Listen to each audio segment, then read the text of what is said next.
Alors voici la capsule sur mesure d'angle et triangle. On va y aller un peu rapidement pour cette capsule-ci. Tu n'as pas de fiche à remplir en fin de semaine pour cette capsule. On va le faire ensemble dans la classe, tout simplement. Alors, on va y aller quand même assez rapidement. Même si tu n'as pas à remplir de fiche, je te demanderai de porter attention comme il faut. Alors, tu vas avoir à estimer des angles. Je te rappelle qu'un angle, c'est une figure géométrique formée par deux demi-droites. On dirait que c'est des lignes droites, là, mais on les appelle des demi-droites parce qu'elles partent d'un même point. OK? Le point d'où elles partent, on appelle ça le sommet de l'angle.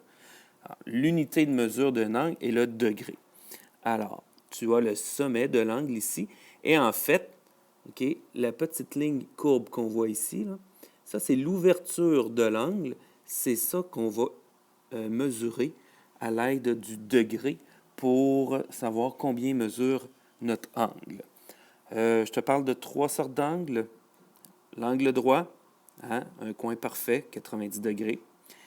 Et pour estimer, on se sert de l'angle droit. Alors, si c'est plus grand, si c'est plus petit, on va y aller dans l'ordre. Si c'est plus petit, par exemple, ici on donne 45 degrés, bien, on va parler d'un angle aigu.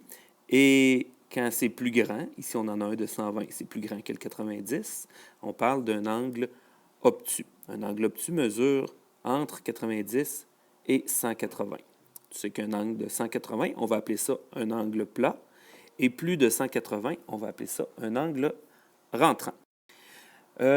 Pour savoir comment mesurer avec un rapporteur d'angle, je te laisse ici un graphique qui explique comment placer ton rapporteur d'angle. Il faut toujours que ton sommet se situe au point d'origine. Le point d'origine, c'est vraiment le point de rencontre de ta ligne de 90 degrés, okay, et celle de 0 degré. Ça forme une intersection ici, là, et tu dois mettre cette intersection-là sur ton sommet.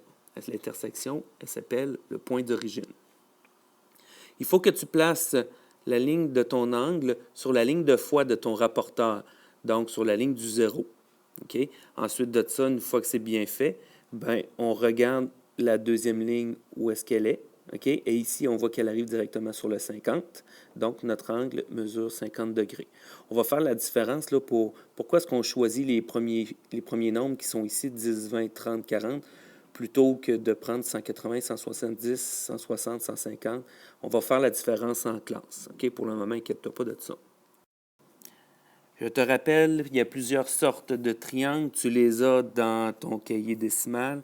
Le triangle équilatéral, on parle de trois côtés isométriques, donc exactement la même longueur, et on parle de trois angles isométriques, donc qui ont exactement la même mesure.